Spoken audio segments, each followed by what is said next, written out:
Have you ever felt that tightening in your chest seeing a happy couple while you can barely afford to pay your own bills? Have you ever felt that chill down your spine at the thought of asking a woman out, knowing your empty wallet restricts the date to a walk in the park, if you're lucky? That feeling, that bitter taste of inadequacy, isn't the flaw in your character.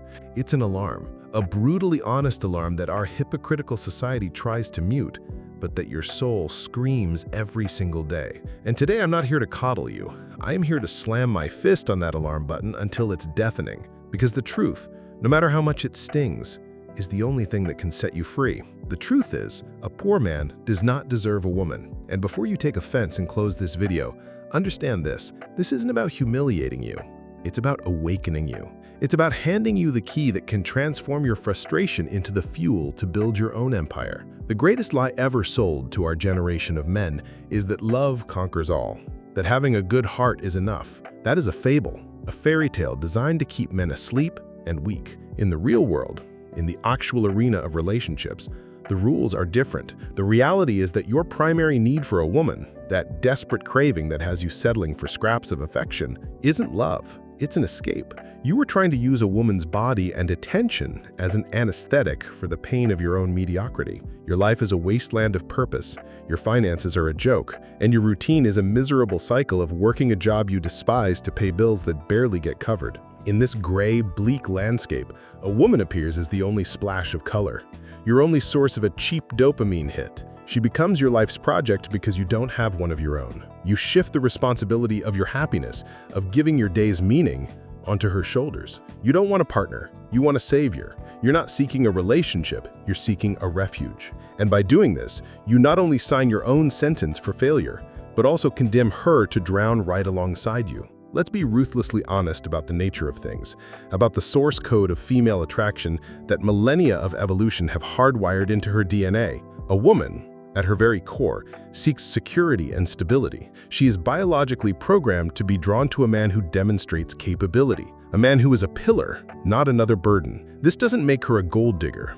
It makes her intelligent. It's a survival mechanism. She needs to feel that with him by her side, her future offspring will have a secure environment in which to thrive. And what is money in our modern world, if not the most fundamental and universal tool for providing that very security? A man who cannot even provide for himself, who lives paycheck to paycheck, who resides with his parents not out of choice but necessity, who has no solid plan for the future. What kind of security does he project? None. He is a ship adrift on the high seas, and expecting a high-value woman to climb aboard that vessel isn't romantic. It's profoundly selfish. Now, picture the most common scenario. You, without a solid financial foundation, meet a woman in the same situation, and you decide to join forces. You move in together, splitting the rent, the utilities, the grocery bills. It looks like a partnership, but in truth, it's a society of survival. You are not a couple. You are two shipwreck survivors clinging to the same piece of driftwood to keep from sinking.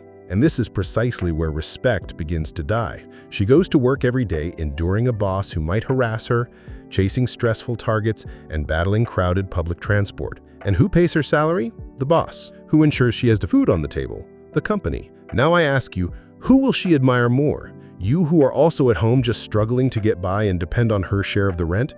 Or the boss who, whether she likes him or not, is the provider of her livelihood? When she comes home exhausted and you ask for a small favor and she snaps back with, "You have two hands, do it yourself," don't be surprised. She's not being cruel. She simply cannot see you as a figure of leadership and protection. In her mind, at best, you are equals, and a woman does not feel desire for an equal. She desires a superior, not in human value, but in superior in the capacity to lead and provide. By depending on her financially, you demote yourself to a position of inferiority. You become her eldest son, not her man. From that point on, the door to disaster is wide open. Hypergamy, the innate female drive to seek the best possible partner, is not some conspiracy theory. It is a reality that will come knocking. At her job, she interacts with other men. Men who already have their own car, their own apartment, who are managers, who demonstrate ambition and results. They invite her to lunch at places you can't afford. They offer her a ride home. They represent the stability you cannot offer. Her admiration for you, already in tatters, now transfers to them. And the replacement is not a matter of if, but when. You will be replaced. You will be betrayed, not because she is a terrible person, but because you failed to fulfill your most fundamental role in the primal contract of a relationship. You did not provide, you did not protect, you did not lead. You created a power vacuum, and nature, my friend, abhors a vacuum. Someone more competent will fill it, and you'll be left alone, even poorer than before, because a divorce or breakup is always costly.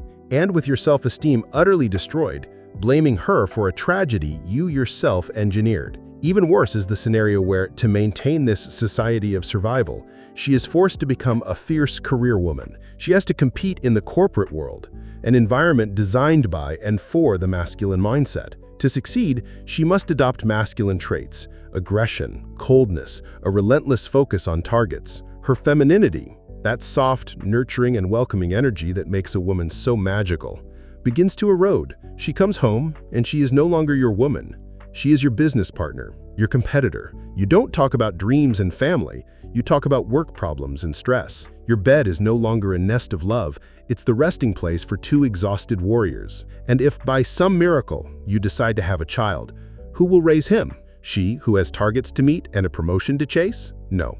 Your child will be outsourced to a daycare, fed with formula because breastfeeding takes time, and educated by television and a tablet because his mother is too drained to have any patience. And it won't be her fault. She will be doing what you forced her to do so your household wouldn't collapse. In your eagerness to have a woman without the structure to support one, you destroyed the very woman she could have been and compromised the upbringing of your own legacy. So, what is the way out? Become a monk? Give up on women entirely? No.